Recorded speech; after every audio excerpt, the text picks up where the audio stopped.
It all began in KK City in China, when news of a bioluminescent baby was born. After that, more exceptional individuals began popping up all over the world until it became the norm, and the exceptional became the normal. Currently, about 80% of the world's population has some sort of superhuman ability. Fantasy was becoming reality, and the streets looked like scenes out of a comic book. Everything was in chaos. But with these times, one profession once thought to only be possible in fiction came to be heroes. The most famous of them is a hero named All Might, the #1 hero, the symbol of peace. He always jumped into danger and saved people with a smile on his face. When I was younger, that inspired me. I too wanted to be a hero, even though I didn't have a quirk. Everyone doubted me at first, but everything changed one day when I was attacked by a sludge villain. Oh, Mike came to my rescue, and I finally got to meet him in person. He didn't think he'd be a hero at first, but that soon changed when the sludge villain captured my lifelong bully, Katsuki Bakugo. Even though he's always been a douche to me, I knew I had to save him. I wasn't able to do much of anything without a quirk, but I was able to inspire All Might and give him the strength to defeat the villain again. With that, All Might changed his mind about me. I'll never forget the words he told me that day. "Young man," he said, "you too could be a hero." After everyone doubted me for years, and I even started to doubt myself, I needed to hear those words so badly. What I didn't realize was that All Might was on a search for a worthy successor to receive his true power, a quirk that only me, him, and a handful of others know about called One for All. He chose me to receive it next, but my body wasn't ready to handle its power. So I spent 10 months training under him and preparing for the entrance exam to get into the UA Academy, the top hero school in the country. On the day of the entrance exam, I received One for All from All Might, who saw I was ready to receive his power. "Eat this," he told me as he gave me a strand of his hair. Yes, I had to eat the hair. Kinda gross, and it tasted weird going down my throat, but I didn't care. I was willing to do whatever it takes to receive One for All and make him proud. And that I did. I passed the entrance exam and was officially accepted into the UA. Today would be my first day. That was how I began my journey to mastering One for All. My name is Izuku Midoriya, and this is the story of how I became the world's greatest hero, Gokai Kuroboshi. I didn't want any of this. I used to be quirkless all my life, and I never cared about any of this hero stuff. I lived with other people who had no quirk, and I was satisfied with my place. But one day, I lost my family and gained a quirk in its place. Things have never been the same since then. It was like my life was turned upside down and then right side up again. Just when it seemed like all was lost, I was taken by a pro hero named Timebinder. He's the only person who knows what I did when I awakened my quirk. When he found out, he immediately made sure I got a few months of quirk counseling and recommended me to the UA Academy. His decision puzzled me at first. Why? I asked him. I'm no hero. I'm a monster. I don't belong in a place like that. I don't know if someone like you could be a hero, Timebinder told me, but you can at least get some training in with the best of the best. I have to at least try to get you training like that, because if we don't, you could easily become a powerful villain that no pro hero could stop. You have great potential in you despite what you did, and I want to make sure you use that potential for good.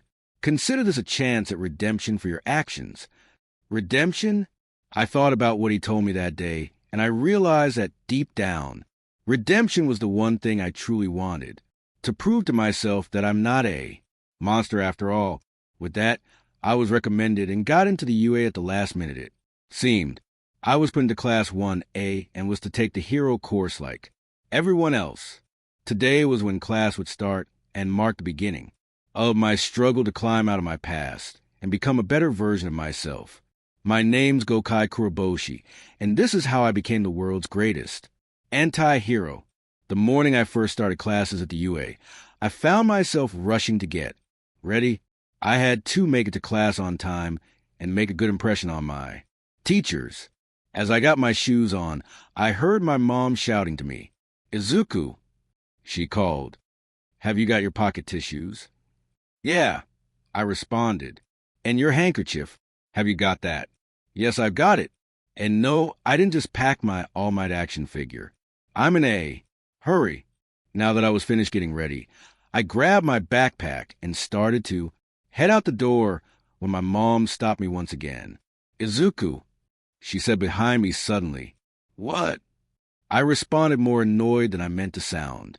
Mom looked down for a moment, but then looked back up at me. "You look nice," she said. "Thanks." She started to tear up a bit as she looked in my eyes. "I'm really proud of you, son." Hearing those words from Mom, I smiled and said, "I'll see you soon." With that, I slipped out the door of my apartment, ready to head to the UA and start my high school career. Gokai Kuroboshi. That morning, I started to make my way to the place where I would spend the next year or so of my miserable life learning how to make things less miserable. In the time between when I discovered my quirk and the time I've started school at the UA, I had already had some experience using my quirk. I've had some training sessions with Time Binder to thank for that. Before I would head off to the UA, Time Binder spoke to me for a bit. "Gokai," began, "you have a powerful quirk and a good heart, even if you don't think you do, but you need to be careful with how you use it, lest you want a repeat of a few months ago." "Do I have to go there?" I asked. "Absolutely. I had to do a lot of convincing to get you into the hero course, and I had to pull a lot of strings to get you a seat in that class. I even paid for the housing you'll be receiving on the campus grounds. You're not nervous, are you? I'm only going to school where everyone has some sort of superpower, despite not having known many people with one for most of my life. You'll be okay, and you'll make plenty of friends there, I'm sure. Just be careful with how you use your quirk." "Right. I don't want to hurt anyone. Not like the first time." I replayed the conversation in my head as I made my way to school. I'd find myself rewinding to beginning over and over like Time Binder rewinds. Damage to buildings with his time quirk. Big surprise, a hero named Time Binder as a time quirk. As long as I don't attack anyone with my own quirk, I should be fine, I thought to myself. Izuku Midoriya. The acceptance rate that year was just as small as it always had been. 1 in 300. For people got in through recommendations, plus 1 as I would soon discover, while 36 got in through the exams. We were split into 2 classes of 20 students each. At least that's what I thought. I would soon meet 1 more. I ran through the halls, searching for my classroom. Class 1A, Class 1A, I said to myself. Where is it? This place is huge. A giant door awaited me with a big red 1A on it. Why the door was so huge beats me. Did they make this place with elephants in mind or something? Or maybe just Mount Lady's Titanic rear. Focus, Midoriya. The most promising students in the country are behind this door. My mind drifted to Kakin and the dude with the glasses I met during the entrance exam. I remember when I took the exam and I first met him.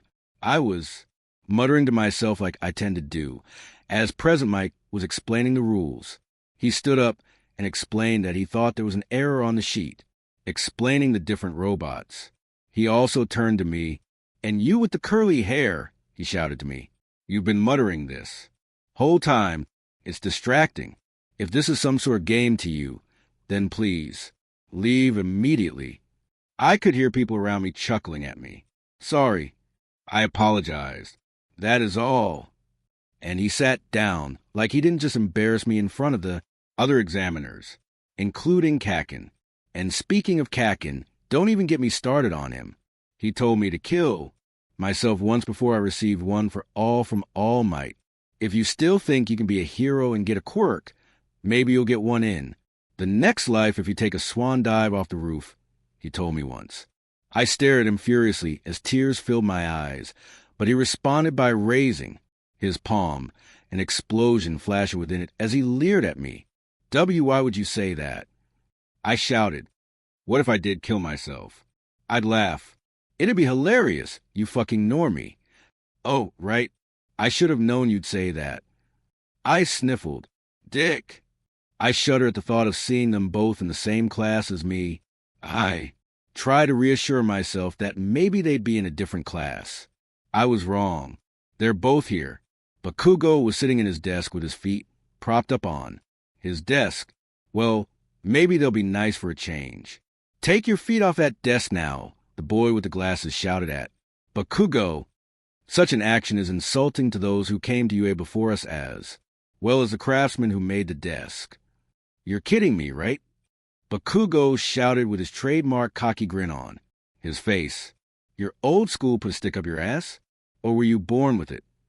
The boy with the glasses looked taken aback by his words, but he quickly composed himself. Let's start over. I'm Tenya Ida from the Semi-Private Academy. Semi, huh? You must think you're better than me. Stuck-up elitist scum. I'll enjoy tearing you a new one. Ida gasped. You would threaten me? Your own classmate? Yes. Bakugo sneered. Excuse my language here, but you're a piece of shit. I can't believe someone like you wants to become a hero. It was then that I must have caught their attention after that, because everyone turned to me. It's that kid, Ida said. Everyone stared at me. Again, kind of embarrassing. You, hi, I said nervously. He marched towards me, as if he were a soldier in the military or something. Good morning. My name is Tenya Ida from the Dash. Yeah, I know. He paused. Izuku Midoriya. I said nervously, introducing myself. Super nice to meet you. Midoriya, Ida said. You realize there was something more to the practical exam, didn't you? Huh. You must be very perceptive. I completely misjudged you. I hate to admit it, but as a student you are far superior to me. Hang on now, I wasn't thinking that hard. The way I passed the practical exam was really nothing. All I did was save. Hey, I recognize that messed up hair. A familiar voice said behind me. That nice girl.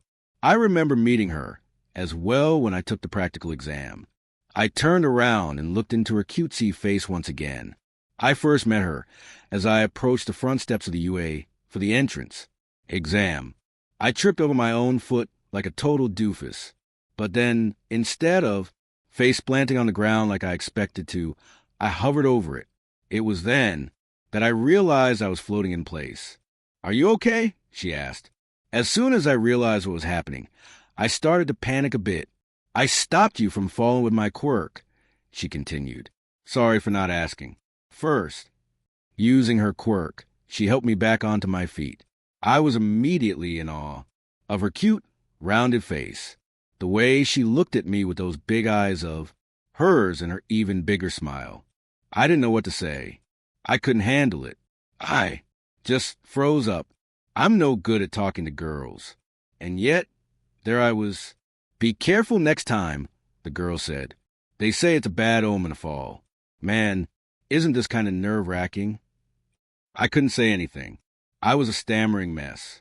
Anyways, I guess I'll see you later. Goodbye now. And with that, she turned to leave, walking through the front doors. I stood there in shock after that. But one thought in particular crossed my mind, and I couldn't help but smile at it.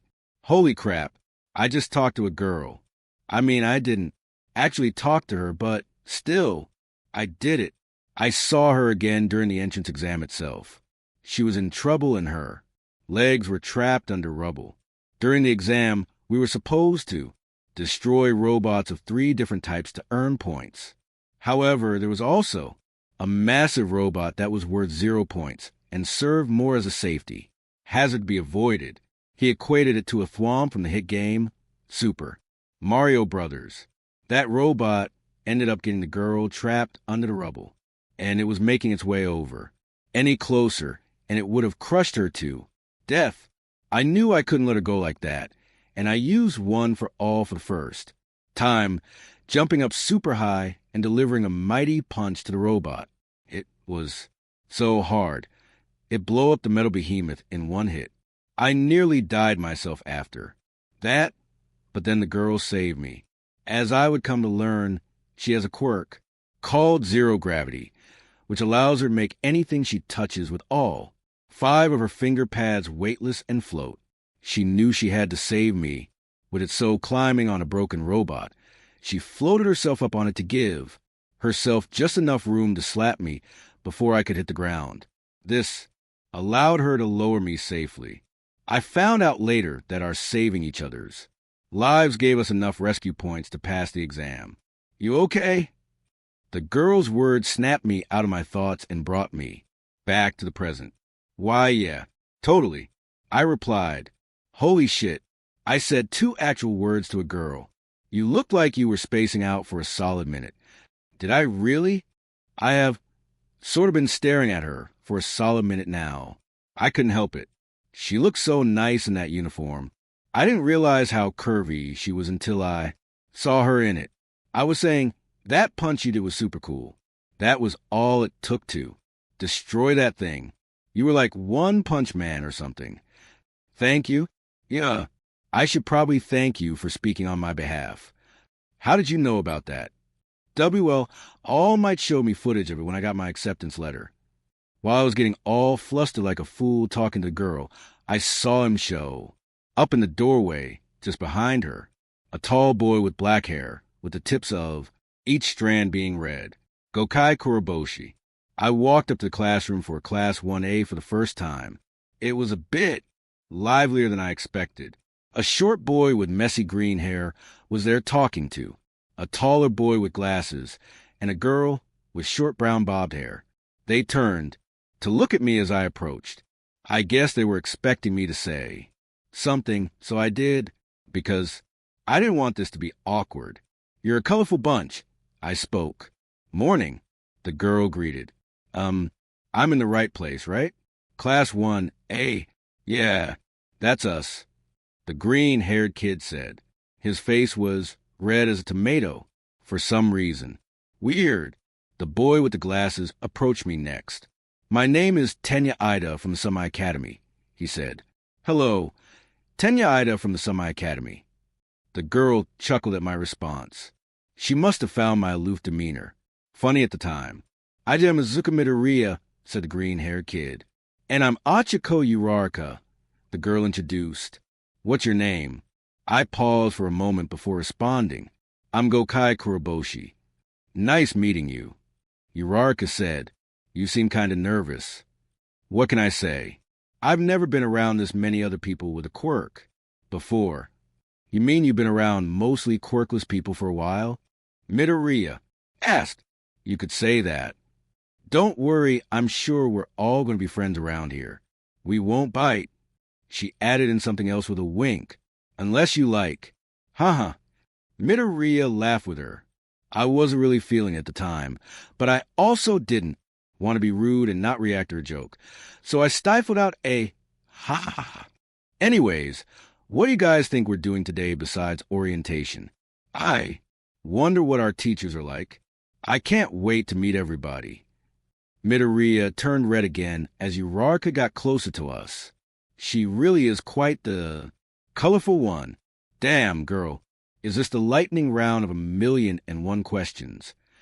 A voice below us interrupted the conversation. I'm surprised I was even able to hold one for as long as I did. I didn't think it was a thing I could do. If you're just here to socialize, then pack up your stuff and get out. The voice said. The 4 of us turned around to look in the hallway. Behind us, confused, and I gazed upon one of the oddest sights I had ever seen up to that point. What the fuck was I looking at? There was a man on the floor in a yellow sleeping bag, slurping up some sort of juice bag. Welcome to UA's hero course, the man said in a monotone voice. You walk. Me and my 3 companions uttered in unison. What is that thing? That wasn't even the only question I had. How did I not see him there?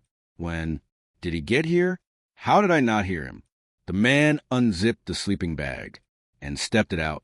It took 8 seconds for you to quiet down. That's not going to work. Time is precious. Rational students would understand that. The man was dressed in all black and had a white scarf around his neck. He also had long black hair and a perpetually tired look in his eyes. He walked into the classroom and introduced himself.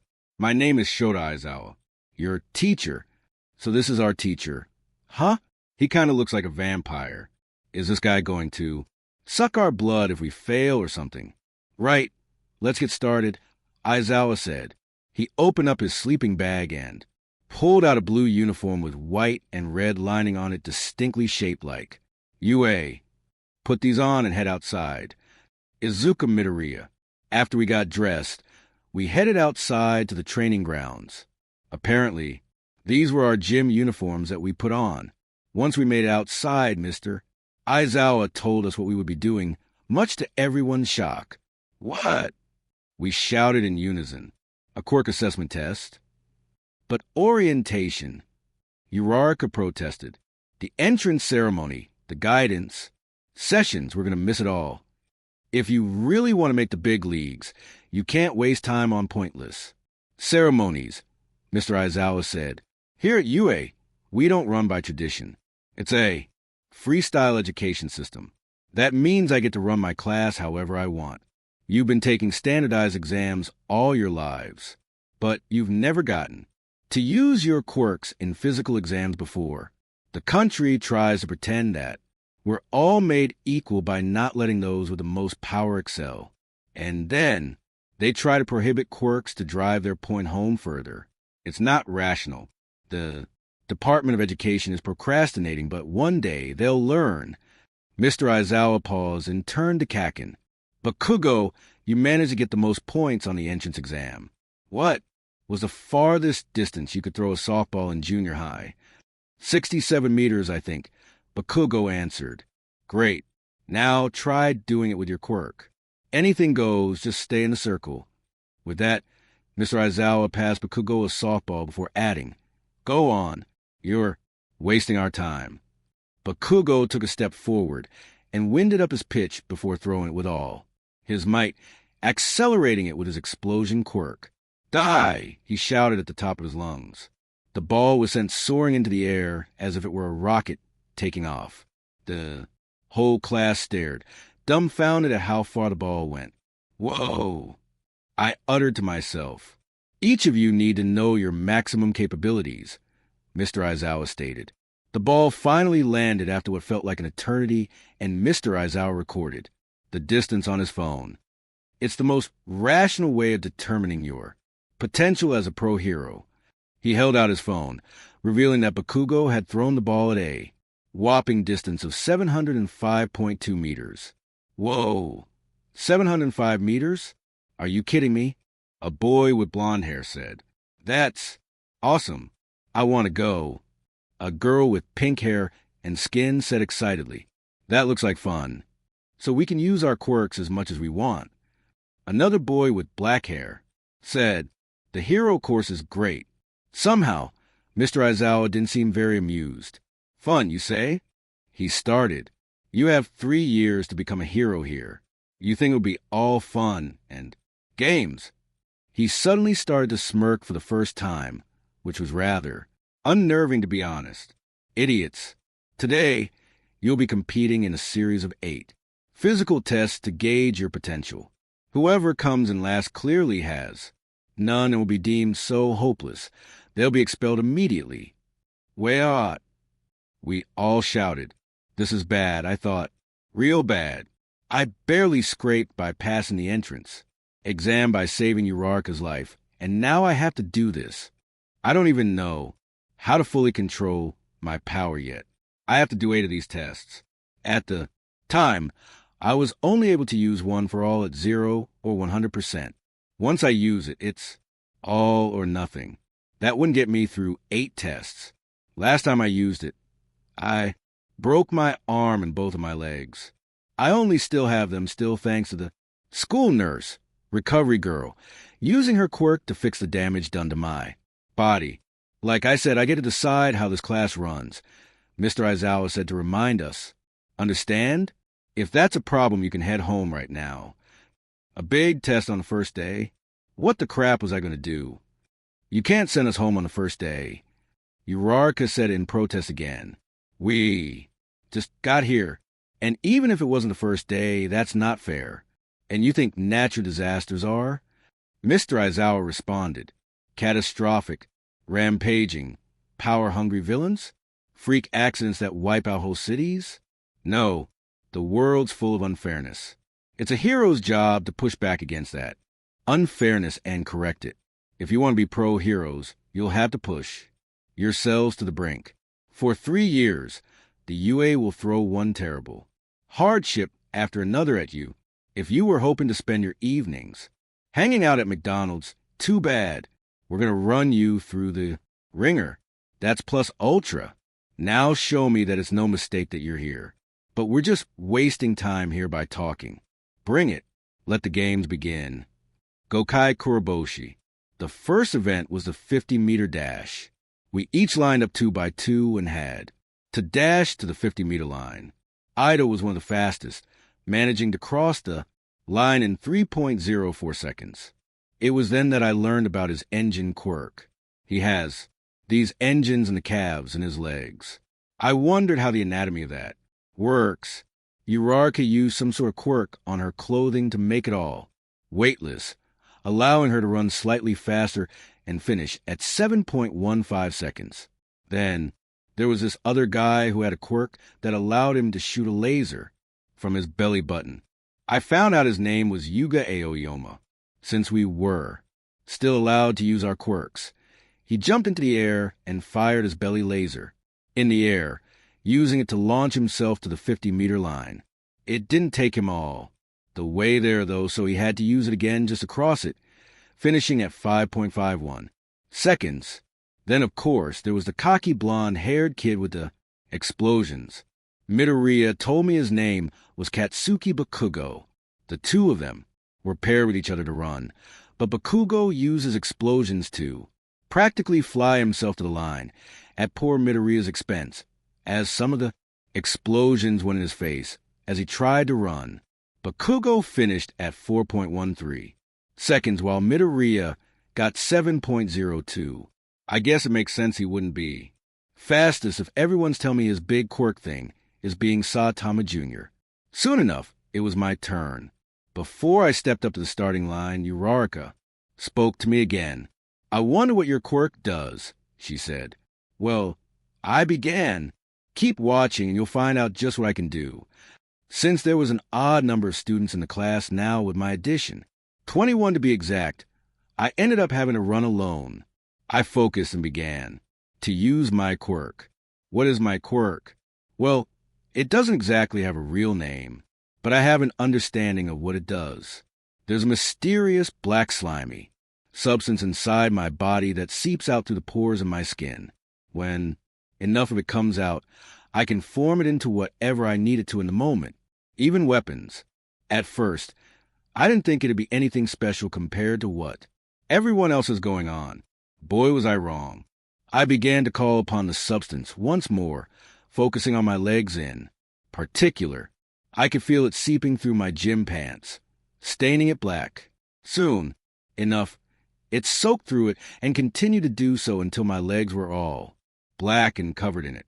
It also seeped onto the ground below me as a puddle. Did he just piss himself? A short kid with purple grape-looking hair said. His name was Minoru Mineta. No way. The other blonde-haired kid from earlier said.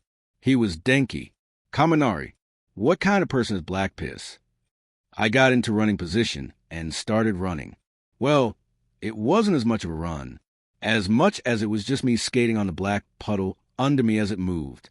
With me, it didn't take long for me to reach the 50-meter line, and I looked up at Mr. Aizawa to see how I did. He then proceeded to read the number off of his phone. 2.94 seconds, Mr. Aizawa said. I heard a collective what from my classmate behind me. No way, a boy with red hair exclaimed. His name was Ejiro Kurishima. That's even faster than that Ida guy. and he was the fastest. Lucky kid having a quirk like that, I heard Bakugo say, as I retracted the black substance back into my leg, my skin soaking. Everything back up in an instant. I started to realize I must really be getting places if I'm making someone like Bakugo jealous. I was starting to get the impression that maybe this wouldn't be so bad after all. I dreaded what would happen the day I would be forced to use my quirk, but here it didn't seem like I'd be required to hurt anyone or anything. I figured that maybe I could work with this and even start to have fun with it. That was how I reignited my competitive spirit. I made it my goal to aim for the top just because I could. Izuku Midoriya. I totally flunked that dash. I mean, I didn't get the lowest score or anything, but I still needed to do better.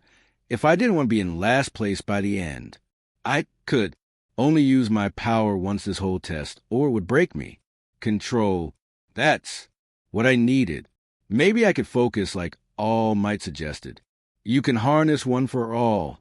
All Might told me at the beach sometime after my entrance exam. It's simple. You have to feel it. The sensation. Can't you be a little more specific? I asked. So you've already felt what it's like at 100% power. Yeah, like a lot of broken bones. No, I'm talking about the Russian side. You must have felt it coursing through you. What was it like? What did you feel? Tingly, maybe? Like, beezy? No fum. Whoosh. Kapow. Oh. But boom. PSSSSHH. Wait, what? All Might laughed at me. Dude, I'm telling you to tell me how you were feeling, not make a bunch of funny sounds. Okay, I figured out. Like an egg about to explode in a microwave. All Might laughed harder, and a stream of blood jetted from his mouth. He tended to do that a lot in his true form due to an injury he suffered fighting an immensely powerful villain. That's pretty boring, but okay. If that's the metaphor you want to go with, lower the wattage or decrease the cooking time, whichever one works. Keep focusing on the image of keeping the egg from exploding. I can do that, I uttered. Remember, All Might continued. You have 3 weeks until school. Control.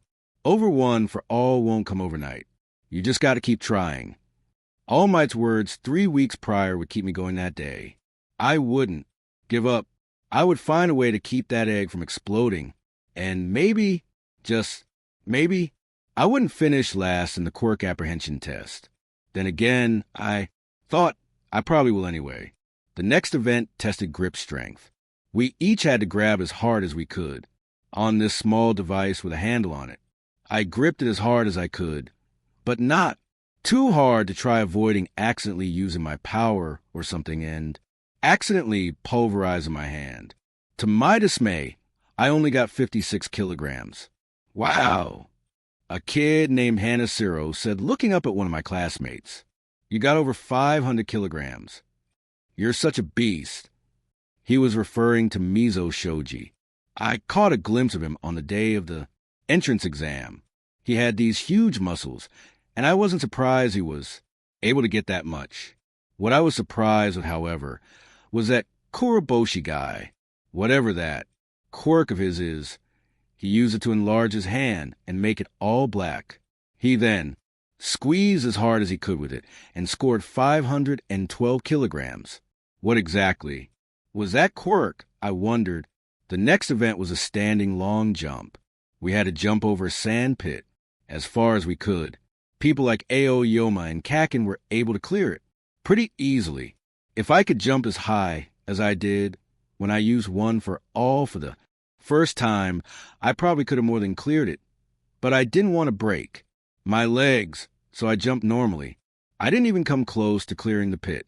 Meanwhile, Kuroboshi was able to clear it by springing surprisingly high into the air and sprouting a long black tentacle from his arm, grabbed onto the other side and pulled himself forward. And then there was Uraraka, who used her quirk on herself to float over the pit with ease. Up next was repeated side steps.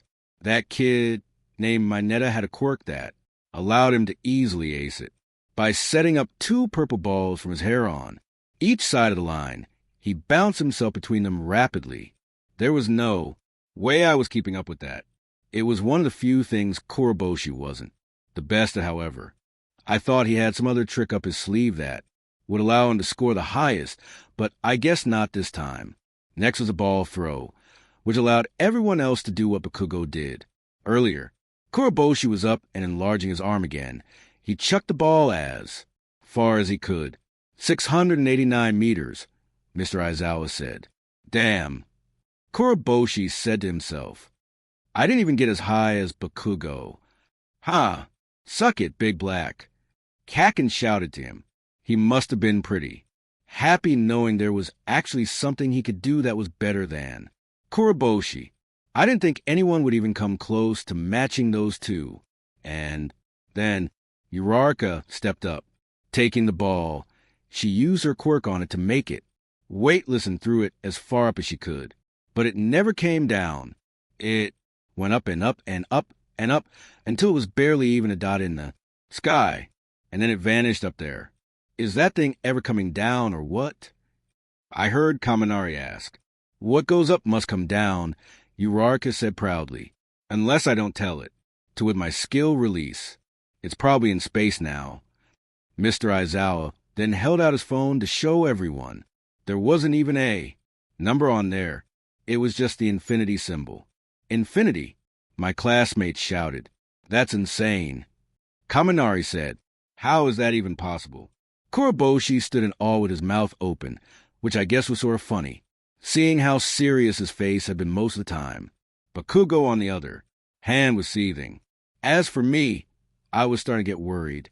I wasn't nearly as good at any of these tests as my other classmates. I had to come up with some sort of game plan, because everyone else has already had some kind of crazy score. All that was left was the endurance running, upper body strength, and seated toe.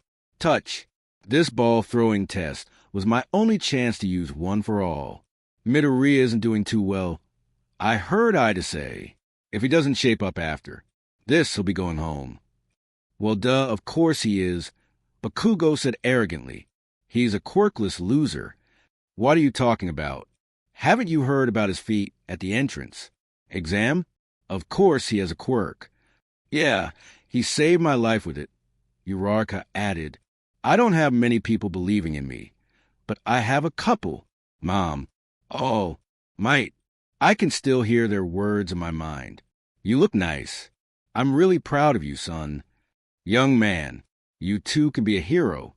I wouldn't let them down. I had to pass this test. I winded my arm back and prepared to throw the ball with all my might with the power of one for all. However, before I could use its power to accelerate my throw, it fizzled out, reducing my throw to a normal, pathetic one. 46 meters, Mr. Aizawa said. What? But how is that possible? I use one for all, right? What gives? I said aloud. I was trying to use it just now. I erased your quirk. I turned in shock to Mr. Aizawa, whose scarf was floating ominously around his neck. His eyes were also glowing red. Those judges of that ridiculous entrance exam, Mr. Aizawa revealed, were completely irrational letting someone like you in. You should have never been allowed to enroll in this school. You did what to my quirk? I noticed a pair of goggles around his neck, and I gasped once I realized who Mr. Aizawa was. I know you. You can look at someone and cancel out their powers just by looking at them. The erasure. Hero, Eraserhead. Gokai Kuroboshi. This guy just sabotaged Midoriya's chances at this just because of some bias. Against him? What's wrong with him? I thought to myself, as my classmates chattered to themselves about Mr. Aizawa's pro-hero identity. I couldn't help but feel a surge of anger. One I hadn't felt since the day I discovered my quirk. You're not ready, Mr. Aizawa said, gazing at Midoriya. I saw what you did during the entrance exam, and I know this. You have no control over your power. Were you planning on breaking your bones again? Planning on someone else saving your useless broken body? And no, Midoriya said, that's not what I was trying to do. Mr. Aizawa then used his scarf to latch onto Midoriya and pull him his way. I don't care what you were trying to do. Whatever it was, you would have been. Nothing but an inconvenience. A liability in battle.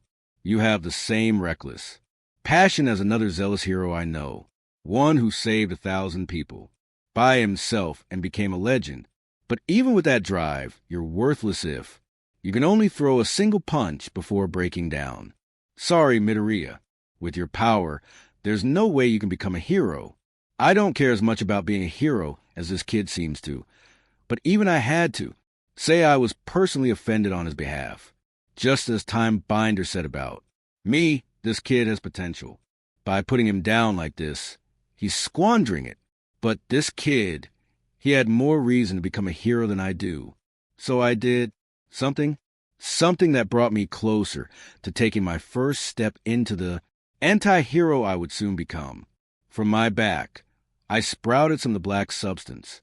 It arched out of the back of my gym uniform and formed into a long black tentacle.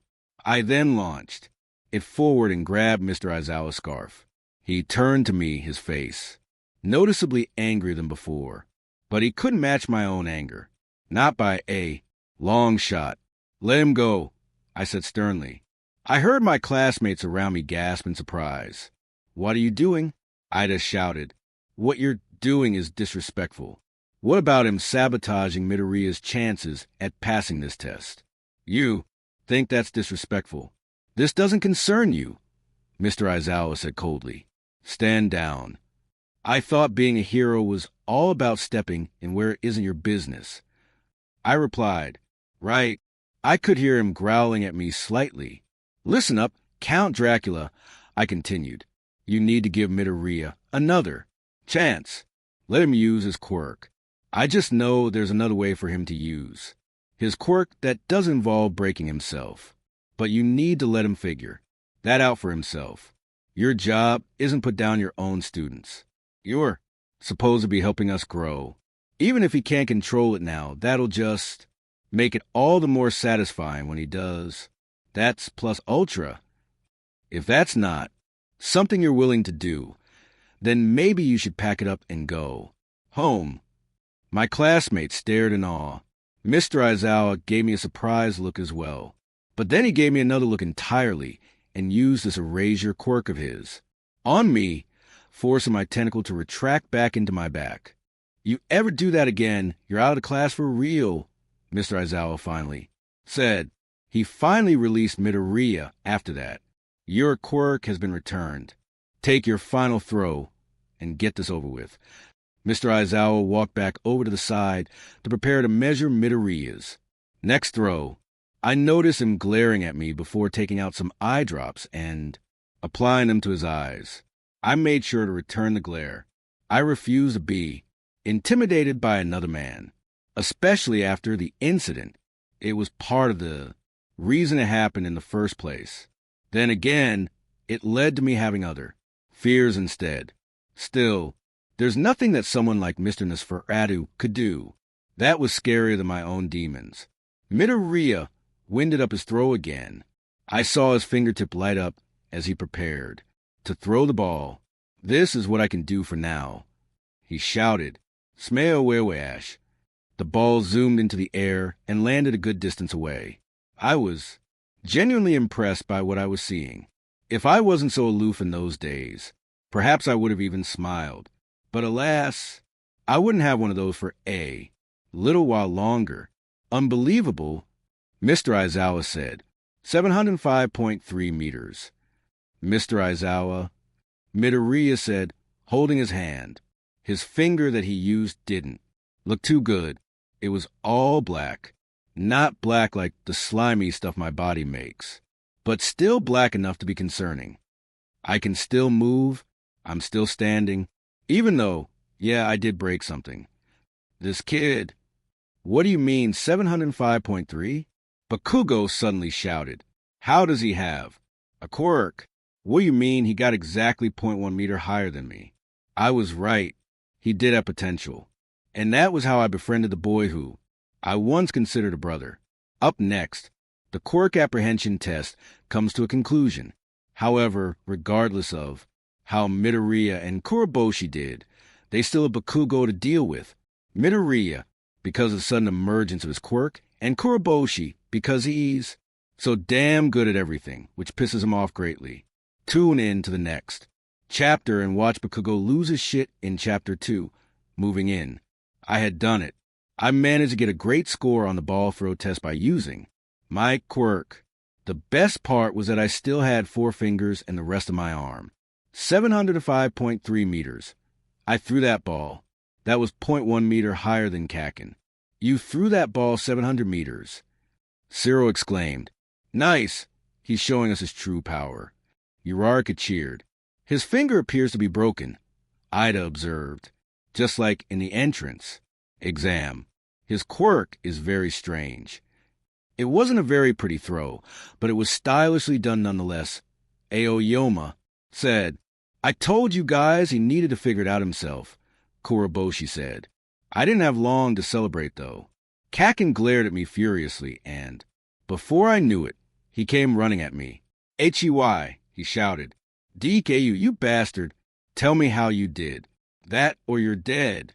Ehak! I screamed. Before Bakugo could reach me, Mr. Aizawa tossed a scarf around his neck. At him, restraining him. And an NGH. Bakugo struggled. Why the hell is your scarf so goddamn strong? It's my capture cloth, Mr. Aizawa explained. A capture weapon made out of carbon fibers and a special metal alloy. Stand down. It would be wise if you...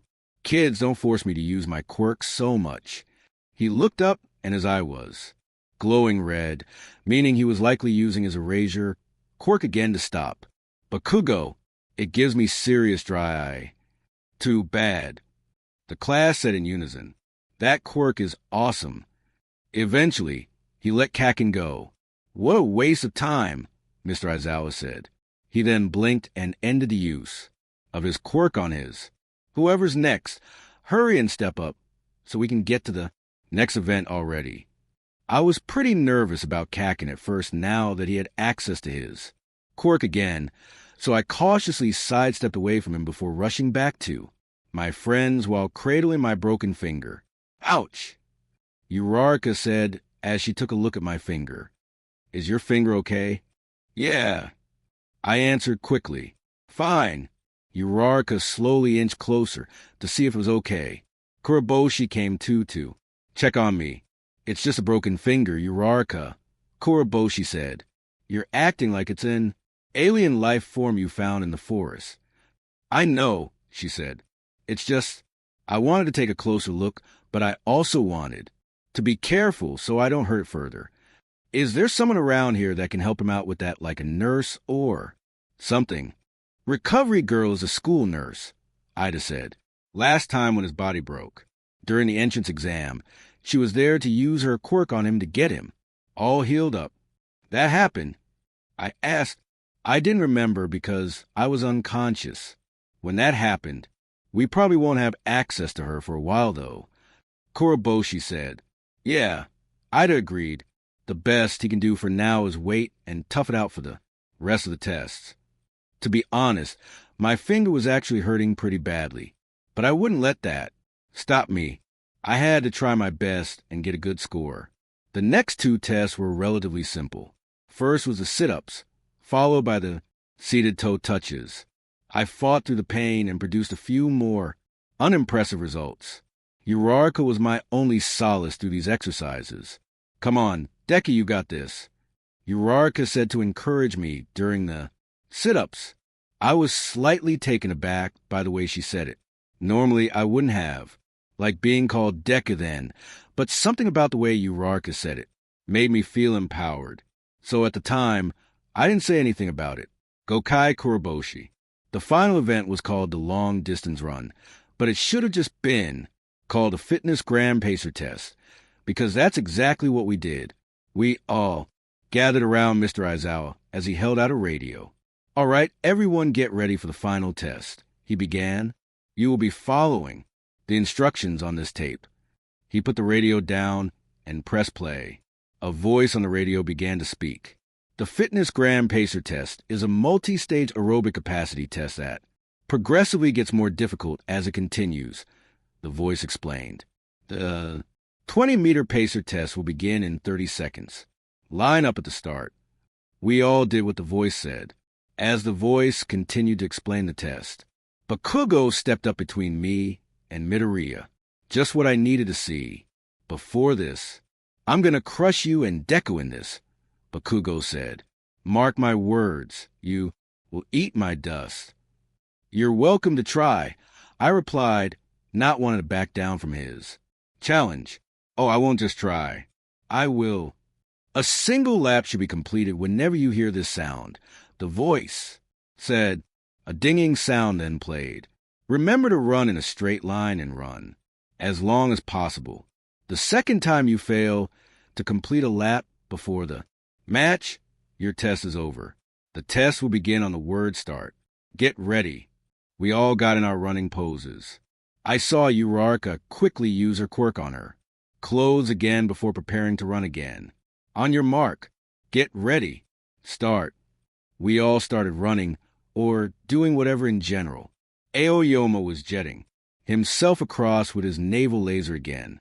We continued running back and forth for a while, completing laps as the test went on. Over time, more of the class was getting eliminated as people began tiring out. Me and Bakugo were in the lead, though, treating the ordeal as if it were a race. Ida was going strong, too, unsurprisingly. Midoriya lasted for surprisingly long as, well, I was half expecting him to wipe out given his results on the other tests. And yet, it seemed as though he'd been trained to do this before. 36, the voice on the Fitness Gram Pacer test called, explaining the lap we were on. Me, Bakugo, and Ida were easily overlapping people with how fast we were going. I was running by bringing the black substance from my skin around my legs again. I would never have gotten this far if I had never discovered my quirk. I won't let you beat me, Bakugo shouted as he propelled himself with his explosions. I didn't plan on going down easy either. It was starting to get tiring after 95, but I kept going, determined to keep going, and be the last student still running. Despite Ida going pretty fast compared to us, he eventually collapsed before he could make it back to the starting line after a while and collapsed. Ida, Midoriya called. Are you okay? Uraraka said, still panting from earlier. I'm fine, Ida said, gasping for air. I just need a breather. You did really good, Midoriya complimented. It was just me and Bakugo now. We pushed ourselves to keep going. 131, end of level 13, the voice called.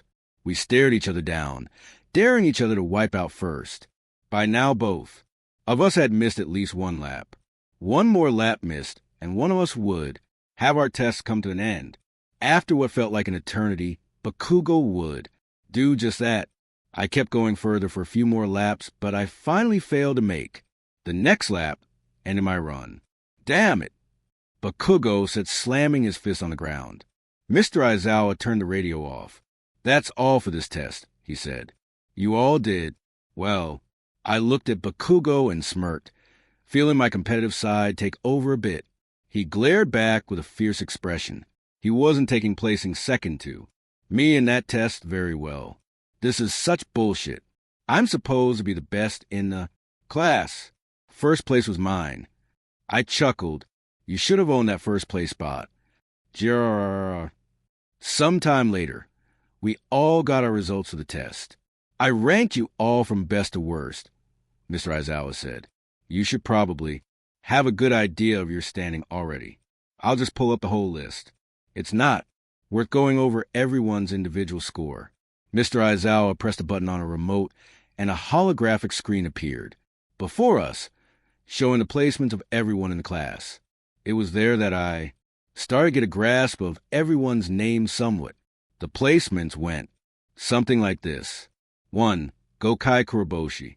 2. Momo Yaoyorozu. 3. Shoto Todoroki. 4. Katsuki Bakugo. 5. Tenya Ida. 6. Fumikichi Tokoyami. 7. Mizo Shoji. 8. Masahiro Ojiro. 9. Ejiro Kurishima. 10. Mina Shido. 11. Achiko Uraraka. 12. Koji Koda. 13. Rikido Sato. 14. Tsuyu Ajui. 15. Yuga Aoyama. 16. Hanashiro. 17. Denki Kaminari. 18. Kyokujiro. 19. Toru Hagakure. 20. Minoru Mineta. 21. Izuku Midoriya. I was in first place, while Midoriya was in last, and Uraraka was smack dab in the middle of the class. Given his results in the ball throw test and how long he lasted in the fitness gram pacer test, coming in 8th place, I was surprised he didn't get higher. Seriously, how do you score lower than Mineta? Other than sidesteps, he sucked at everything. To make matters worse, Mineta was pointing and laughing at Midoriya. Holy crap, I'm not last. He said, looks like you're totally getting expelled, and I'm not. I glared at him, and after a moment, he started to notice and immediately stopped laughing. Worries for Midoriya aside, I felt rather proud of myself. Maybe Time Binder was right. I do have some potential after all. He's right. Midoriya said to himself. I'm sure it was meant to be himself, but somehow I've had a keen sense of hearing since I discovered my quirk, and so I was able to pick up on it. My only really good score was a ball throw, and I sucked at everything after that because the pain was so bad. I failed, and now I'll be expelled. Part of me felt bad for him, but before I could do anything else, Mr. Aizawa spoke again. Also, I was lying about expelling someone, he said. Everyone looked up in surprise as he started to grin. It was just a rational deception to make sure you gave it your all in the tests. Mr. Aizawa continued. Way! I shouted in, unison with Midoriya, Ida, and Uraraka. I'm surprised the rest of you didn't figure that out, Yaoyorozu said. Sorry, I guess I should have said something. Yeah, many of our classmates said it once. You should have. That was pretty nerve-wracking, huh? Siro said to Kirishima. Nah, I'm always down for a challenge, Kirishima replied. That's it, Mr. Aizawa said. Pick up your syllabus in the classroom. Read it over before tomorrow morning. I saw Mr. Aizawa walk over to Midoriya next with a slip of paper. Midoriya, he called. He then gave Midoriya the slip of paper and said, Take this and have the old lady fix you up. Things are going to be tougher tomorrow when your actual training starts. Make sure you're prepared. With that, Mr. Aizawa walked off. As much as I was glad to be on the top of the class that day, I couldn't help but get this nagging feeling. So what? I can do basic gym class stuff with my quirk. Is this really a good way to measure someone's potential as a hero? This could easily be used to measure someone's capacity to be a villain if the instructor were twisted enough. I may be more formidable physically overall than most of the class, but I still didn't feel like I could be a real hero. Midoriya deserves to be a hero more than I do. Why couldn't our positions be switched? Why is Mr. Aizawa so harsh on him when he's probably the most heroic person in the class? I needed some sort of answer before the end of the day, or I wouldn't be satisfied. Izuku Midoriya. I had survived the first day, yet I still felt like there was so much I couldn't do. This remained on my mind as I headed to Recovery Girl's office. Recovery Girl was a small, elderly lady. Definitely not what I was expecting when I heard the name Recovery Girl. Once she saw my finger, she started smooching it, which I didn't expect. I screamed. Soon enough, it wasn't all blood and black anymore, instead returning to its normal color. The pain was gone, and I could feel movement in it again. Whoa, I said in amazement. My finger feels so much better. Thanks. A wave of tiredness overcame me. But I feel kind of tired. I need a nap. My quirk stimulates your ability to heal, but healing takes energy. Recovery, Girl said. It's not my fault. That's just how the body works. Keep getting Injuries like that, and you'll die instead of healing. Careful.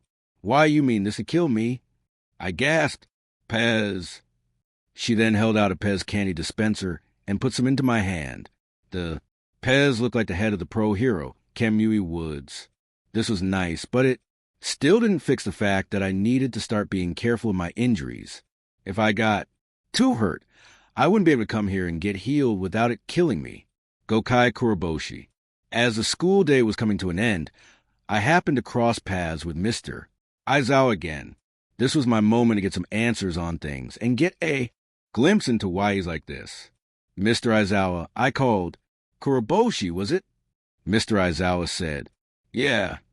I couldn't tell if he was just being how he normally is, or if maybe he was still mad at me for confronting him earlier. Surely he wasn't still holding on to that, right? What do you want? Okay, maybe he's still at least a little bit mad at me, I thought. I couldn't help but notice that you seemed to be singling out Midoriya earlier. Today, it's almost like you somehow knew from the start that he'd have a hard time with the tests. You have a problem with that too? I'm just trying to understand why. Most of these tests were things you could just do in any other school's gym class. Are these really rational, as you would put it, ways of determining someone's worth as a hero? I mean, judging by his feats as far as I've heard, he's probably one of the most, if not the most heroic, person here. The only thing hindering him, if anything, is the effects his quirk has on his body. I understand your concerns, but if you want to save anyone, you need to save yourself first. It's admirable that Midoriya performed the way he did in the entrance exam, but if he keeps destroying his own body in the process, he's going to have a hard time maintaining a stable career as a hero. Sure, his time here might help him manage that aspect of his quirk better, but in the end, he could end his time as a hero very quickly if he doesn't know what he's doing and nobody's there to save him. But why? Why do you have so much doubt in him? Your own quirk isn't combat-based, and now I'm hearing that you're still a strong and capable pro hero in spite of that. I am well-trained, but even that can only take me so far. It's not that I don't see potential in him. Otherwise, I would have sent him home on the spot. The thing is, though, if I don't push him to the brink, he won't be strong enough when he really needs to be. Mr. Aizawa took out a locket and opened it up. I walked over to him to see what it was and caught a glimpse of a picture of him and a girl with teal colored hair tied as a ponytail. The girl in the picture looked like she could have been around my age. Who's she?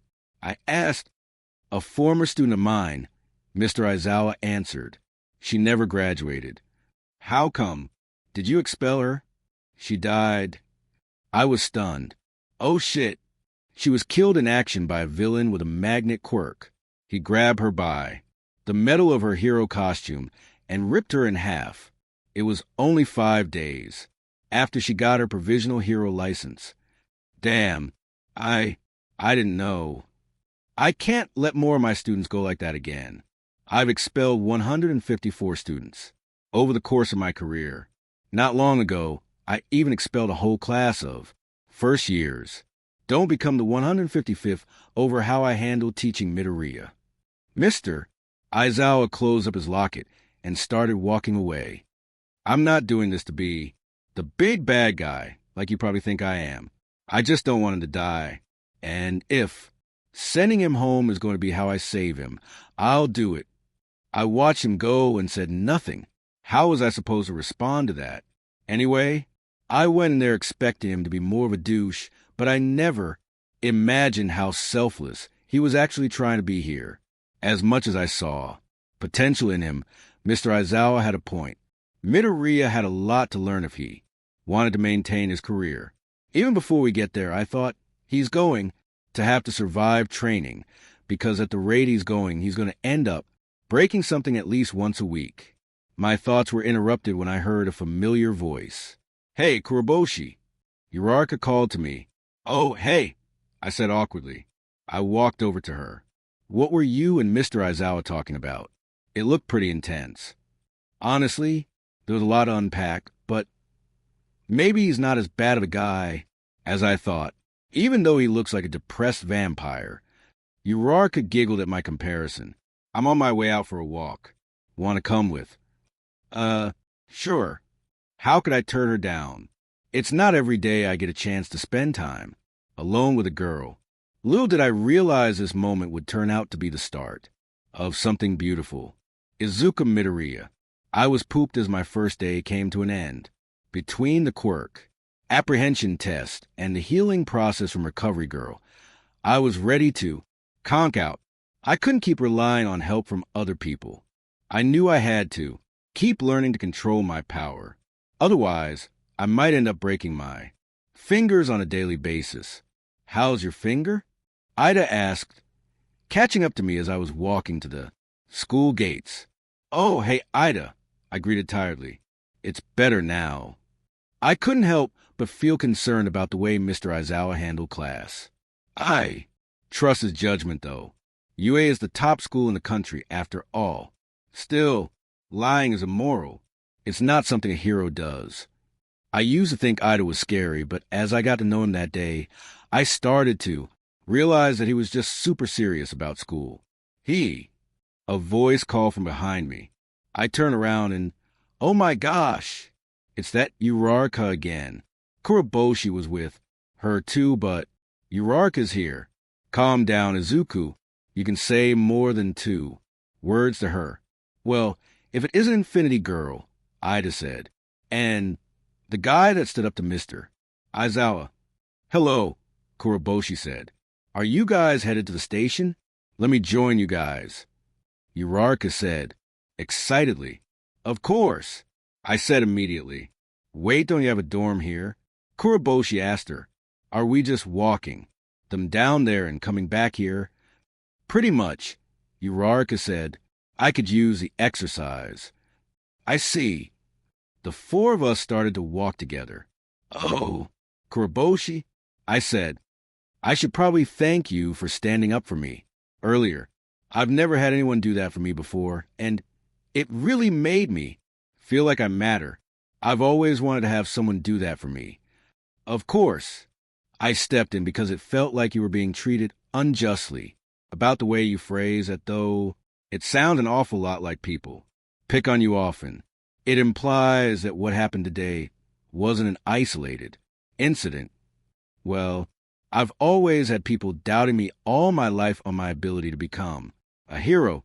My mom even suggested once I could be a comedian to compensate. That's messed up. I'm sure she didn't mean it like that. It still felt that way, though. But worst of all was all the times I was picked on by Bakugo. Oh, right, Urarka said. That was the blonde guy with the explosion quirk. That was all like, Deku, you bastard. I could have swore I heard Kuroboshi chuckling behind me at Urarka's impression of Kakin. I would be lying if I said I didn't find it funny myself. Yeah, that's the guy. He always calls me Deku to make fun of me, because it means useless or good for nothing. That's unsportsmanlike. Ida said. You didn't tell me this guy was a bully too. You. So this guy's genuinely a dick, Kuroboshi said. I'm glad I put that asshole in his place. Oh my gosh, Urarka said. I just called you Deku earlier. I thought it was a cute nickname for you or something. I didn't realize. I'm sorry. W8, I said. I could feel my face growing redder than it already probably was. Did you just call it super cute? Yeah, I think it sounds pretty cute. Maybe it's just the way it sounds. Maybe it's because it sounds like a great hero name. It screams, do your best. It may mean whatever you said, but it doesn't have to be that way for you. To me, at least, it relates to the ability to do something. Anything. Urarka, not only was my face red, but now I was on the verge of tears. This girl single-handedly just turned the name I hated for years into a name that felt perfect for me and flipped my whole perspective. Are you okay, Midoriya? Deku it is. I blurted out. Just like that. Ida asked in shock. Even though you just said it was an insult. I turned around and covered my face. My blush was starting to go down to my neck at this point. Paradigm shift. My whole world has been turned upside down. Thank you so much. You're welcome, Uraraka said, as if she didn't realize just how much impact her words had on me. That was deep, Kuroboshi said. How did you come up with that? I have my moments. By the way, would you like a nickname too? It's not that serious. If my name is too long, you can just call me by my first name, Gokai. True, Bullet. Ooh, I got it. Bashi. Bashi? That's just a shortening of my last name. But it's still short and simple, and it sounds just as cute as Deku. Is there philosophical meaning behind it? Yes. There's a character with that name in Super Mario RPG. It's a blue Yoshi with sunglasses. He's super cool, just like you. Wow. You know that game? I have the remake on my Switch. You have a Switch too. We should play something sometime. That'd be fun.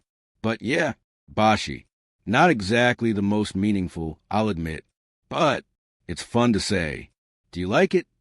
Yeah, I guess it'll stick. Really? Should I pronounce it B-O-H-S-H-E or B-H-S-H-E? Whatever floats your boat, as long as I know you're talking to me. I grinned as I listened to their banter, as I tried to calm my nerves and learn to be calmer like Bashi when I talked to Uraraka. I started to think about just how much potential I have to do my best while I'm here. There's a lot I can't do, but making a few friends is more than I could have asked for, I thought. That's got to be a good thing, right? Gokai Kuroboshi. After me and Uraraka walked Deku and Ida to the train station so they could return to their homes, I walked with her back to the UA so we could head to our dorms later. I still had a lot I needed to unpack, but I still have plenty of time. For now, though, it was just me and Uraraka alone again. So, Uraraka began. About that quirk of yours. What is it exactly? To be honest, I have no idea, I answered. I don't even know where to begin describing it. All I know is that there's this black slimy stuff in my body. Somehow, and I can manipulate it to do whatever I need it to. How does that work? How does it just come out of you like that? I think it's just a natural thing at this point that I'm capable of. I just secrete it from the pores in my skin. It's like sweat, black sweat that I can weaponize and suck back into my skin when I'm done with it. EW? Sorry, that's the best way I can describe it at the moment.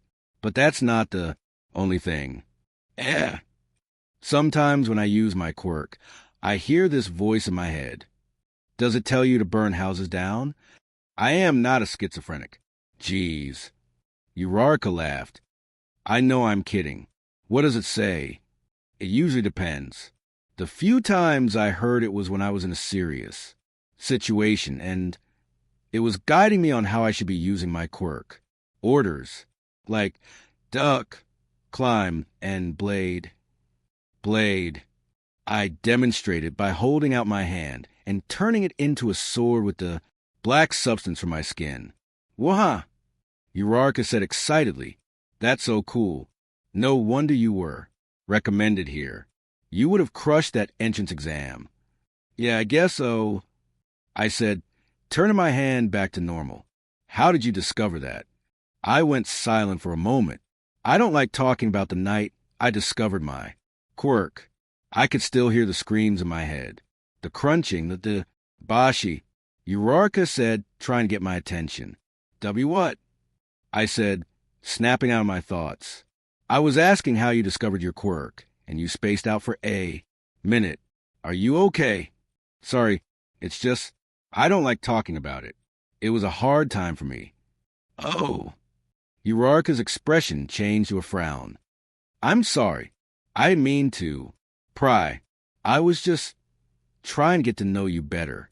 I didn't realize it was that traumatic for you. You don't have to talk about it right now if you don't want to. You're fine. You didn't know. You'll get to see more of my quirk as the school year progresses, I'm sure. Yeah. Speaking of which, what's with yours? Oh, mine's called zero gravity. When I touch something with all 5 of my finger pads, I can make it weightless and make it float. So that's how you score infinity on the ball throw. Yeah, definitely better than my throwing distance in junior high when I played for the softball team. Better than junior high? Girl, you threw it to space and scored so high it wasn't even a real number. There's no beating that. Not a single person around can do that. I can set things down too and give them their weight back with my skill. Release. When I put my hands together like this, she demonstrated by doing so, I can release the objects I'm lifting. I can only really lift up to 3 tons with it at best. Only 3 tons? That's 3 cars. I can't overuse my quirk too much, though. Otherwise, I get really queasy and I vomit. Oh, yeah, it's pretty gross. At that moment, I saw a ball of fire descend from the sky. The two of us looked up at it in surprise. What is that?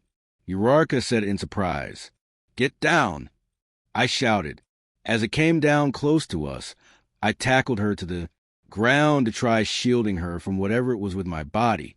Whatever the object was, it crashed down near us with a loud boom. I looked down at Urarka afterwards and checked to see if she was all right. You all right? I asked, are you hurt? And no, not really, Urarka answered. But, it'd be nice if you got off. Me now. As soon as I got my bearings again, I realized that I was on her chest. I was wondering why the landing was so soft. I quickly got up, not wanting to make this weird. I then proceeded to help Urarka up. What was that? She asked. Only one way to find out. I responded. We walked to the crash site together, and the sight we beheld was astonishing. Something had crashed into the ground so hard it made a crater, but it wasn't just any object. Oh my gosh, I said in shock. It's the softball you threw earlier today. Oh, really? Urarka said. She then started to laugh, amused at the situation. Should we give this to Mr. Aizawa when we see him next? He probably won't care. As far as he knows, the ball's gone. Out of the ballpark. Poof. Want to keep it? You don't want yourself? Consider a souvenir from me to you. Hee hee. Later that evening, we returned to the dormitory and parted ways. I went to my room to finish unpacking my things. Not that I had many to begin with. Just some school supplies, my Switch, a few games, my laptop, a bag and old crush of mine from junior high once gave me candy and now the ball Urarka threw. That ball was a huge step up in oddness from the aforementioned bag. In terms of souvenirs from girls, I was about to head out of my room later to go get dinner when I opened the door and bam, it was Bakugo. You. Bakugo said, what do you want? I asked, don't think you're the shit just because you scored first on the apprehension test. You just got lucky because you have a good quirk. Dude, I don't know why this is so problematic for you. I'm just trying to do my best around here and do whatever I need to survive. I didn't come here to start a fight or a competition or anything. Your face did. Don't act like you weren't having the time of your life. Embarrassing me. I don't understand. Why are you taking this so personally? Because I want to be the greatest hero. I'll be even better than All Might. And then all the money and fame will rightfully be mine. You guys are just a bunch of extras, side characters in my story. Really? That's crazy. Because you act more like a jealous rival to a real main character than anything. What did you say? Is that why you pick on Midoriya so much? How the hell do you know about that? Because we're friends now, and I'll continue standing up for him because he'd make a better hero than you ever could. So you think you're his protector now, huh? You want to protect that bastard after all his years of fooling me into thinking he has no quirk. If you have a problem with that, a problem with him, you'll have to go. Through me. Bakugo glared at me after I said those words. I stared back, unintimidated by him. Eventually, he stormed off, but I knew then that this was just the beginning. Tomorrow, I would see the consequences of reciprocating. Bakugo's picking a fight with me. Up next, It's time for basic hero training class. The teacher, All Might, he initiates an exercise for the class that involves everyone splitting into teams of 3. It also just so happens that Midoriya, Kuroboshi, and Uraraka are on the same team and must take on Bakugo, Ida, and Todoroki. How will Midoriya fare? Being forced to fight against his biggest bully? Will Kuroboshi be able to protect him? Tune in and read the next chapter. Chapter 3, Rage You Damn. Nerd. I had to take a moment to get my bearings after the ice shattered. Despite being free, I still felt pretty cold. The first thing I noticed when I looked back up was Bashi with massive black tentacles from his back.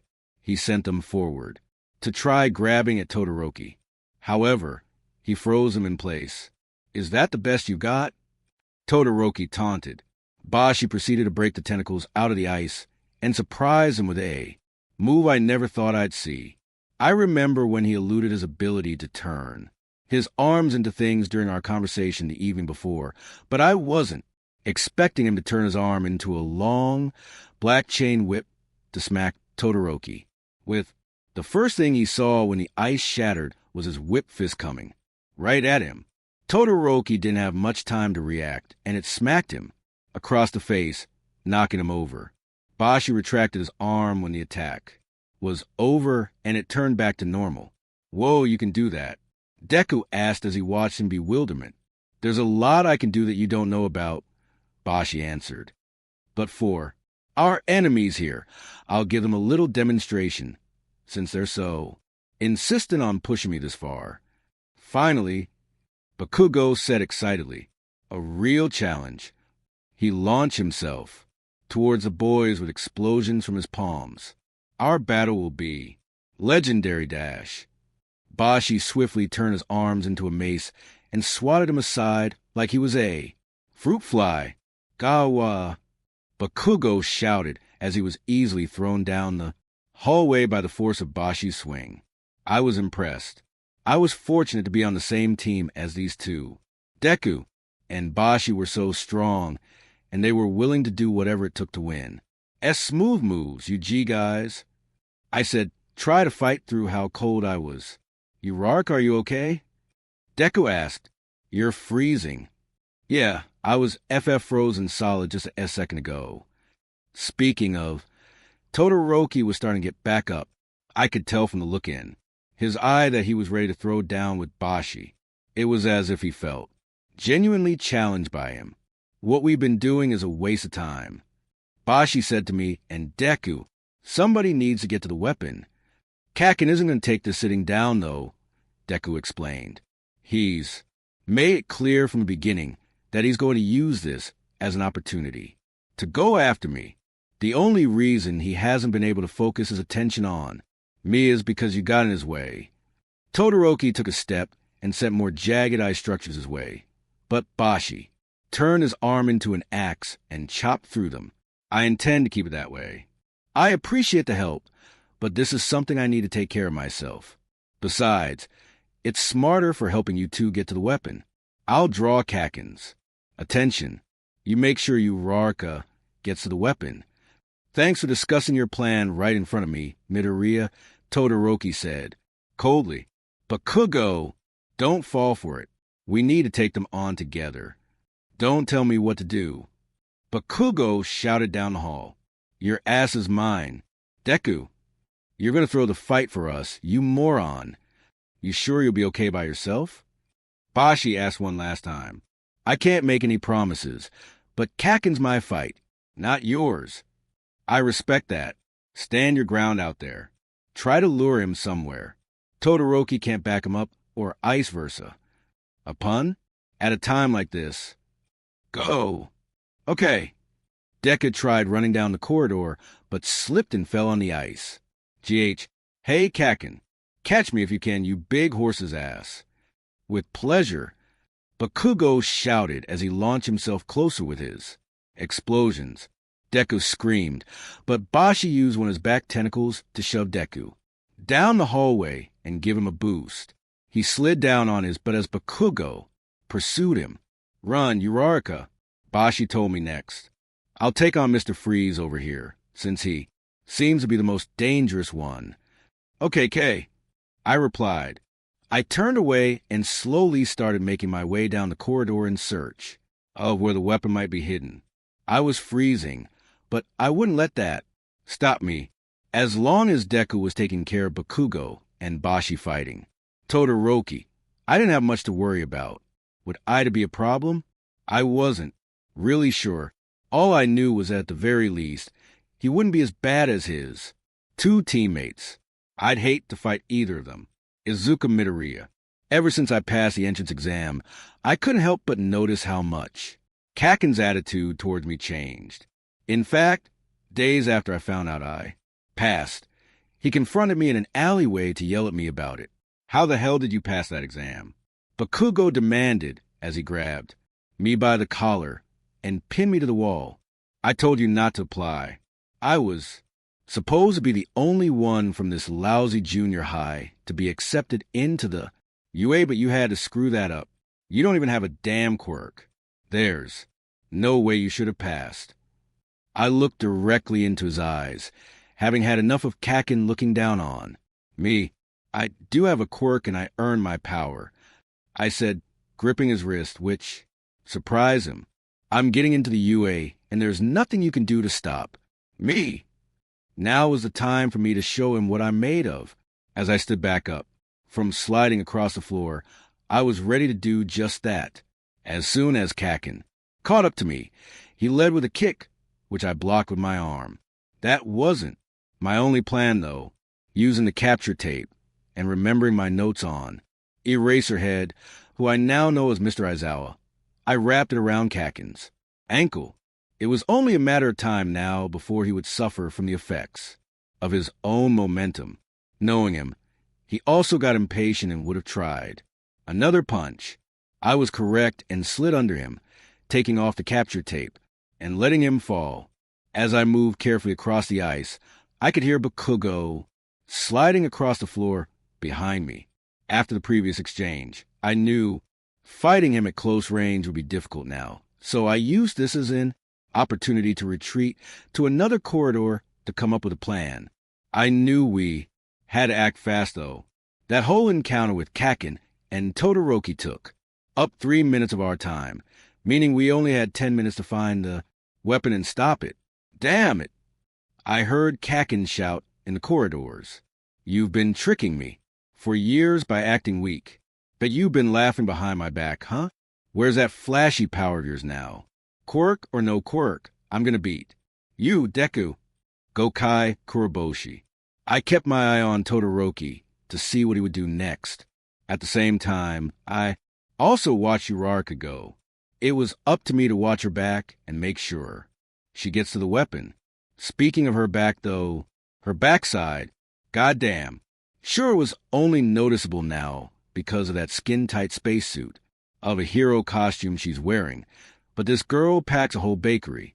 What was I thinking? I got so distracted. I didn't react fast enough to Todoroki's next ice attack. The ice structures rising up from the ground hit me and knocked me backwards. Using my back tentacles, I raised myself back onto my feet. Then I realized that his more dangerous attacks involve him stepping down with his foot. Before he could do it again, I held out my hand and unleashed a black string of the black substance from the palm of my hand, and it wrapped around his foot before he could stomp down. I followed up by lifting him into the air and slamming him around. I tossed him around so hard, the ice that permeated the walls started to crack. Todoroki was a faster thinker than I anticipated, though, and he used his right hand to freeze the string. I knew at this rate I wouldn't be able to swing the string more freely, so I tossed him down the corridor in the opposite direction of the one Uraraka ran down. The string was practically a popsicle in my hand now. There wasn't any way I'd be making better use of it, so I yanked it off my palm and broke it in half. Come to think of it, it made for a nice improvised weapon. Using the frozen string as a melee weapon, I jumped forward and tried to swing down at Todoroki. He was ready for me, however, and prepared a jagged spike of ice to hit me with. I was faster, though, and instinctively used my back tentacles to latch onto the ceiling and pull my up against it. He looked up at me afterwards, and he didn't look too happy. Then again, when does Todoroki ever look happy? I thought. What are you doing up there? He growled. Staying away from you. I snarked. That's a nice costume you got there. Half his body was covered in ice with this costume, and he had a glowing red. Sort of like AT-800 from the Terminator movies. Did Skynet design it for you? I stayed up on the ceiling and, turning my arm into a gun, started firing at him. Todoroki brought up a wall of ice to block my bullets, which are also made of the same substance. As if that wasn't enough, he stomped on the ground, again while he was behind cover, and created a jagged spike of ice that jabbed all the way up to where I was on the ceiling. I tried evading it, but the spike impaled my leg and pinned me to the ceiling by it. Gah! I shouted. Give up, Todoroki said. You fought well, but your best still isn't good. Enough. If you keep going now at this rate, you're going to get yourself killed. Do it then. I have nothing to return to, no real reason to keep going or anything to justify my continued existence. My life should be over. I have nothing left to lose. For the first time, I saw Todoroki make a face that wasn't a perpetual scowl. It was a face of shock. Taking advantage of his distraction, I used some tentacles from the backside of my body to rip the ice spike out of me and jump down towards him, bringing up the frozen string from earlier and slamming it down on him hard enough for it to shatter. I was successful in knocking Todoroki back, but the impact hurt my leg even further, and I collapsed onto my knees as soon as I landed. The pain from my leg was unbearable, and I was bleeding out of it. To my dismay, he got back up.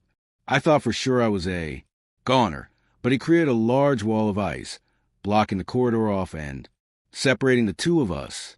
At first, I was relieved that he wasn't going to hurt me further, but then I realized that with this wall in the way and the condition I'm in right now, I won't be able to stop Todoroki from getting to Uraraka and intercepting her. Not good. Achiko Uraraka. It took a few minutes, but I finally found the room where the weapon was. I could tell, because I could vaguely hear Ida muttering to himself. I heard him say, Bakugo has a natural tendency towards troublemaking, and it's borderline villainous. That's exactly what we need to succeed in this exercise. Not only that, but Todoroki's pretty intense, plus he's pretty powerful, so he too makes a formidable villain. If I want to be as useful as them, I need to temporarily devote myself to criminal intent, even though it brings shame to the Ida family name. However, failure would also bring shame to my family name, so in order to succeed, I must embrace evil. Ida cleared his throat and did one of the funniest things I've ever seen him do. Pretend to be a villain. Behold, I am the personification of villainy, the ultimate evil. Mwahaha. I know I was supposed to be quiet and stay put for Deku and Bashi, but I couldn't help but laugh to myself a bit. Why does he have to take everything so serious? I thought. I nearly immediately regretted it, though. Uraraka, is it you? I heard Ida ask. Crap. My cover was blown.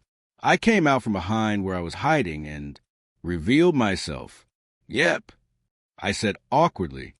Guess my sense of humor is my undoing yet. Again, I had a feeling either you or Kuroboshi would show up the moment Bakugo ran off to fight Midoriya. Plus, I needed a countermeasure just in case you survived Todoroki. I know your quirk allows you to float anything you can touch, so I prepared for that with a counter-strategy. I have single-handedly removed every object from this room, so you have nothing to use against me. Do gooder. He was right. The entire room was clean. My dastardly tricks have rendered your tricks useless with nothing here in the room, except maybe the ice wall Todoroki left, but that's a safety measure just in case. You've got something else to try to get to the weapon with. You'll never get to it. He's really getting into this, I thought.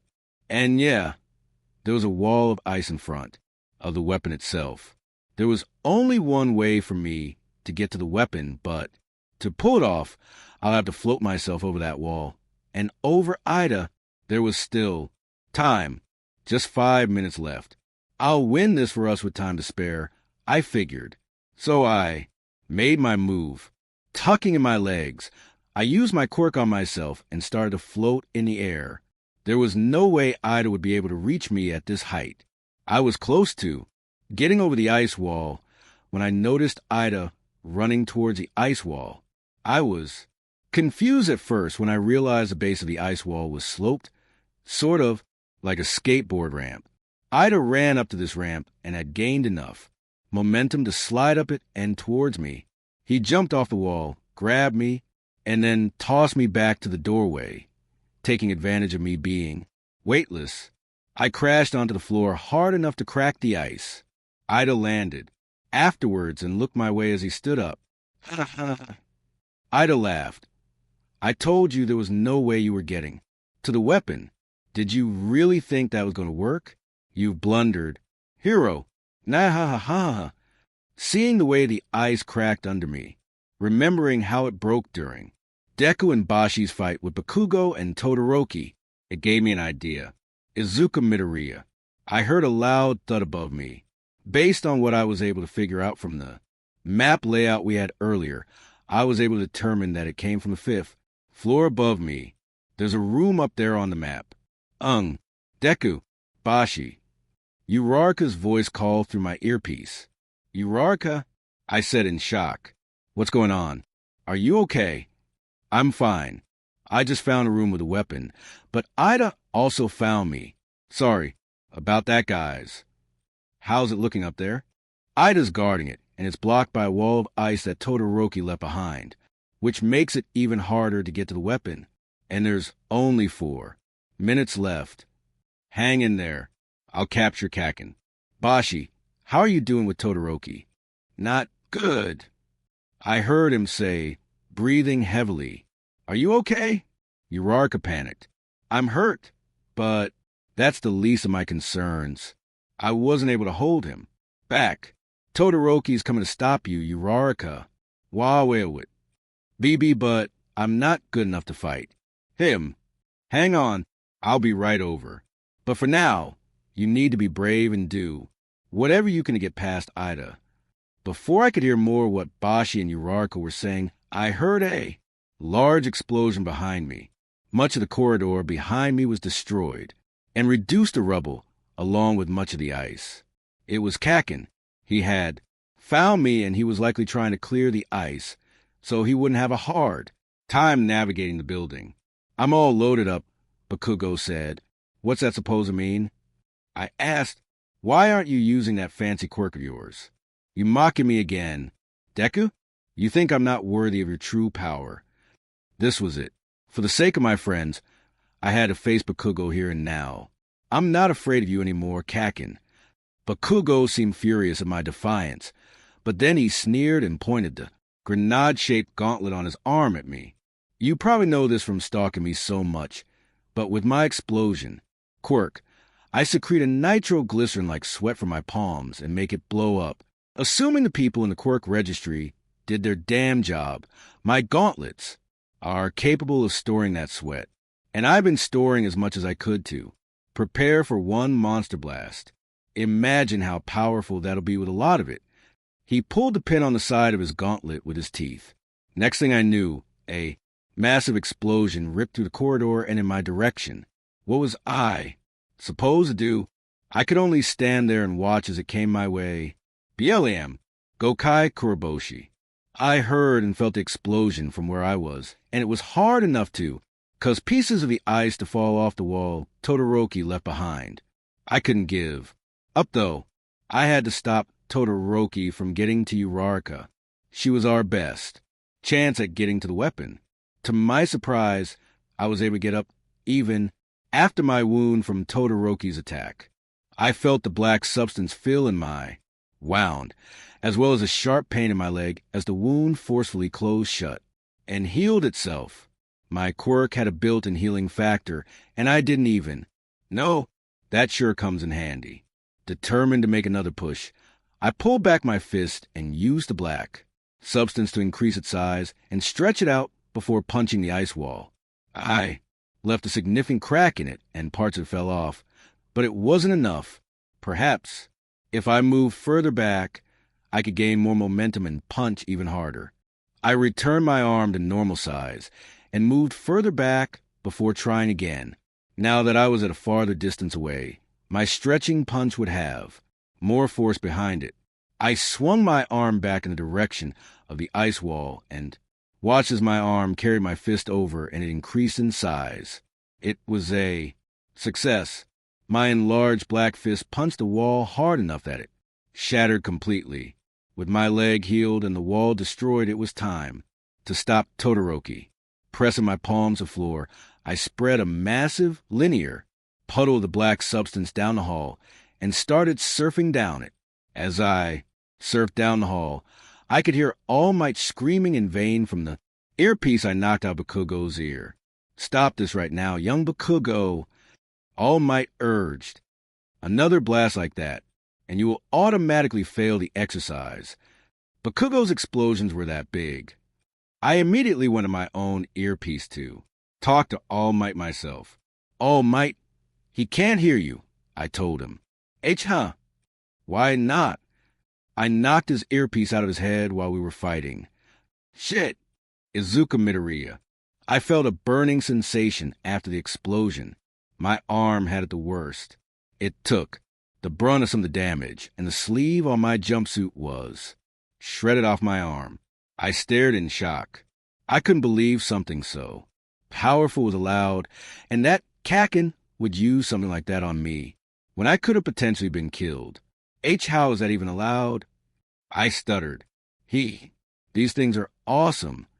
Bakugo said as he menacingly walked my way through the smoke.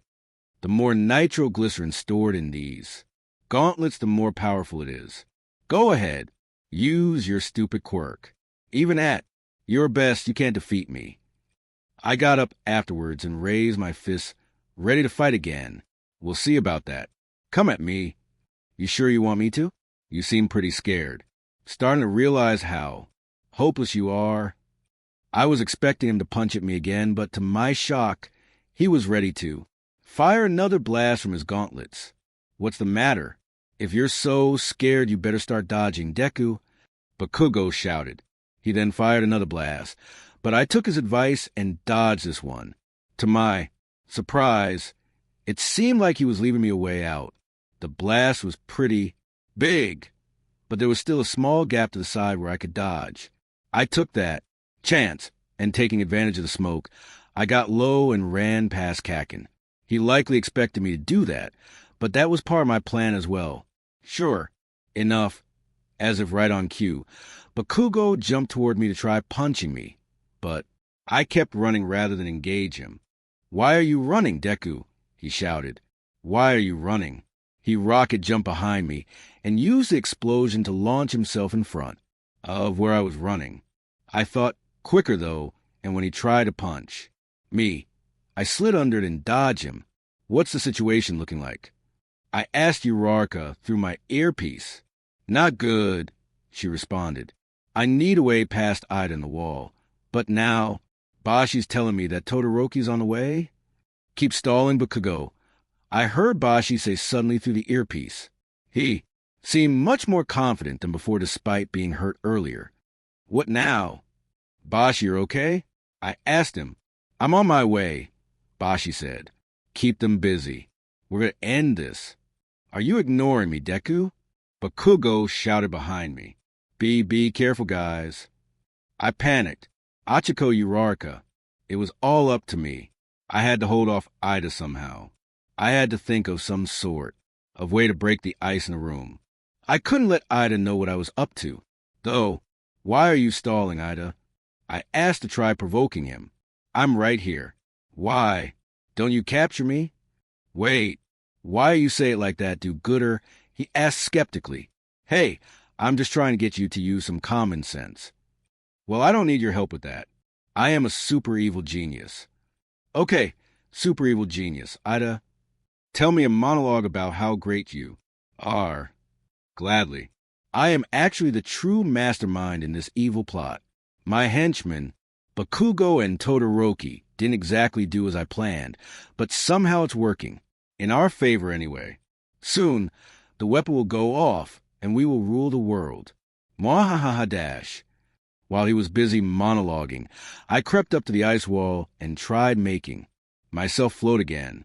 What? Ida exclaimed. Oh no, I've been spotted. I said with a smile. Whether that smile was because my plan might work or because of Ida's villain impression wasn't exactly clear. Oh no, you don't. Ida dashed over to me with his engine Quirk again before grabbing me and throwing me back down. I thought I would have had enough time to, at least, recover a bit, but he was already standing over me with the capture tape. Ready? You sly dog, Uraraka. Ida said, you nearly had me while I was monologuing. How cruel of you to not finish listening to my monologue that you asked for.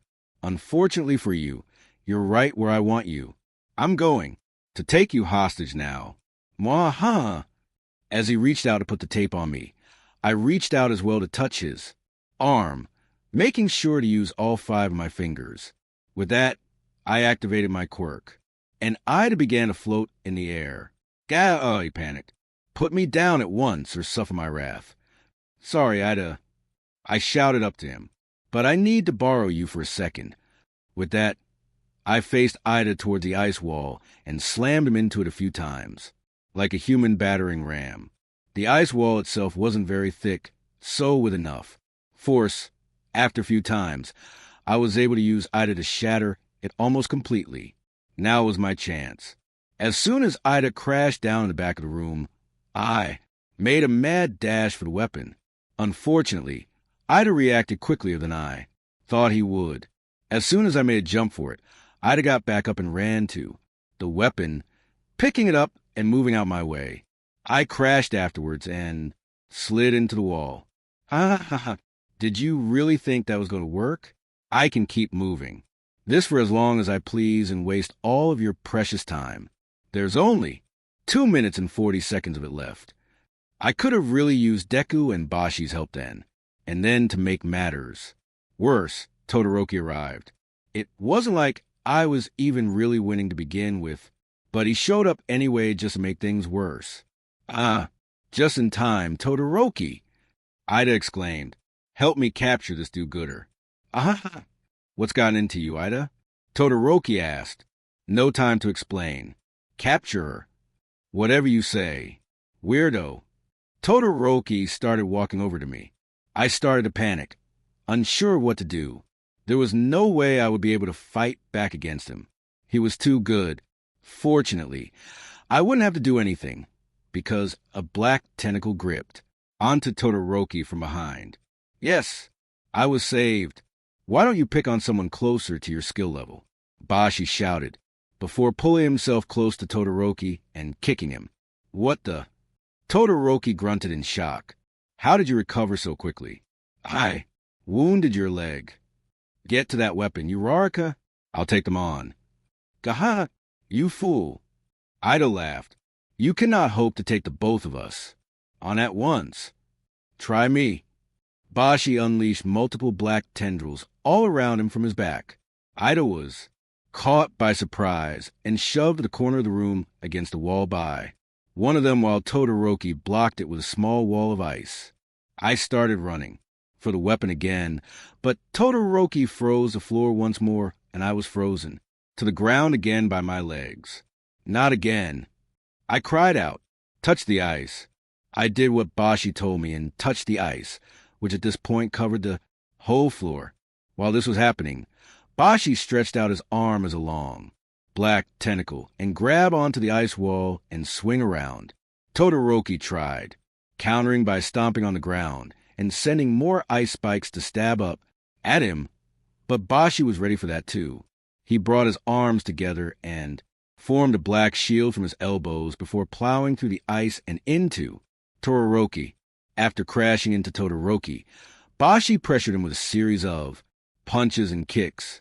Todoroki was struggling to keep up, attempting to use his right hand to freeze part of Bashi's body, but he kept parrying his hand with a tentacle from his back. "I have you all figured out," Bashi shouted. "You're pretty threatening at long range, but you keep depending on one hand for one thing, and for another, you're not very threatening up close." Ida slid over on the ice in an attempt to get to me, but Bashi reacted even quicker, knocking him off his feet with a swift slap from one of the tendrils from his back. The slap sent him rolling across the floor. Todoroki finally managed to grab onto Bashi's body and freeze him again. However, just like before, more tendrils burst from the back of his body to break himself out. Some of these tendrils grabbed Todoroki, wrapping around him before tossing him in the air. While he was up there, I noticed something strange. Todoroki's right arm crackled with small flames. He looked at it disappointingly, however, and the flame subsided. I never knew his other half had fire powers. I wondered, at the time, why didn't he use it? Before I could question further, Bashi's tendrils gripped back onto Todoroki, flipping him upside down in the air. Deku and Uraraka seem to have their own cool things they say when they use their quirks, but now it's my turn, Bashi said. He then swung his tendrils downward and shouted at the top of his lungs, "Slay him!" With all his might, Bashi slammed Todoroki onto the icy floor right onto his head. The blow left him dazed, and he looked pretty dizzy. Struggling to get up, Bashi then walked over to him, taking out his capture tape. "You're done," he said, panting. With that, he wrapped the capture tape around Todoroki's hands. "Todoroki's down." "Good question," All Might continued. "Why didn't I choose one of the heroes? Can anyone explain it for us?" "I can, sir," Yaoyorozu responded. "Oh, gosh, it's her again. Good thing my mask is on so she can't see where I'm staring. Anyway," she started to explain. Bakugo's judgment was clouded by his personal grudge against Midoriya. Like you were saying, launching a large-scale attack indoors was a foolish mistake. Todoroki's movements weren't as fluid as they should have been, and he underestimated his opponents, which cost him in the end. Team A's strategy wasn't very well thought out. They were nearly eliminated multiple times during the first encounter alone. If it wasn't for Kuroboshi, Team A would have been swiftly defeated. Even though they got out of it, they wasted so much time in the fights. Midoriya got himself into situations that got him beat up, which could have rendered him useless if this had gone on for longer, and this wasn't an exercise, while Uraraka got distracted and accidentally gave away her position. I give more praise to Kuroboshi, but his approach wasn't as well thought out as Ida's. I have to commend the former's ability to think on the fly and fend off all the villains, but Ida thought ahead. He coordinated with Todoroki to make that ice wall to protect a dummy weapon, came up with a strategy knowing the capabilities of Uraraka's quirk, and continued to adapt even as the battle escalated. He took the mission seriously, even though he was foiled in the end. All Might stood in shock for a moment before responding. "WL, there were a few things you missed here and there. Like how young Ida could have relaxed a bit in the exercise, and he was, a little stiff, but you nailed it. One should always start with the basics and devote themselves wholeheartedly to learning. That's the only real way to become a top hero." I wasn't paying attention to a single thing she was saying, but boy did she look good in her hero costume. "Now then," All Might said, "on to the next teams." Gokai Kuroboshi. For the rest of class, we watched the other groups take on the exercise. My team was definitely not in any shape to battle the last team, however, with Midoriya off in Recovery Girl's office. To the surprise of nobody, we weren't chosen to fight again. While we were watching, I spoke to Uraraka, still concerned with how hard I went. "Hey, Uraraka?" I said. "Hey, Bashi," she responded. "What's up?" "About when we battled and I stopped holding back. Did I go too hard?" "What do you mean by that?" "I was kind of brutal out there, especially with that head slam attack I did to defeat Todoroki." That was unheroic of me, wasn't it? What do you mean? That last attack was awesome. You were amazing out. There, you and Deku both. I was stunned, absolutely floored hearing that from her. She wasn't even finished talking. You tossed Bakugo aside like a rag doll, and he was all like, and then the fierce way you fought. Todoroki and Ida? Well, he was just no match for you. Your reflexes are so fast, and your quirk, the way you change your hands into all those weapons, was so useful. You have a versatile quirk, and I'm glad I got to see it in action, fully rather than have you explain it to me. I had spent so long dreading my quirk, terrified of what I could do to people, and yet here Uraraka was praising it. It felt like a weight was lifting off her shoulders. I guess physical objects and people weren't the only things she could make float away. I couldn't hide it anymore. This girl makes me smile. My lips curled into one, a real one, not like the one I spooked Midoriya with earlier, and I flashed her the first genuine smile I'd had in months at her. Achiko, I found myself saying. Thank you. Izuku Midoriya. Later that day, I returned to the classroom from Recovery Girl's office. Somehow, I had managed to do what Mr. Aizawa had wanted me to do and not depend on my quirk. We won the exercise without me having to use it. It felt good, but at the same time, I couldn't help but feel like I wasn't doing myself a favor in the long run.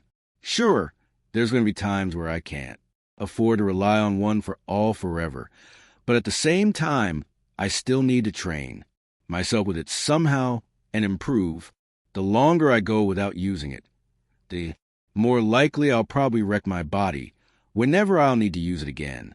Some of my classmates stood at the door, waiting for me, and it totally snapped me out of my thoughts. Hey, Midoriya, Kirishima greeted. We couldn't hear what you were saying, but you were all fired up, huh? I can't believe you held your own against Bakugo. Ciro added. He's super strong. You did a great job dodging. Ashido complimented. We saw how you and Kuroboshi went all out, so we did the same in our rounds too. Sato explained.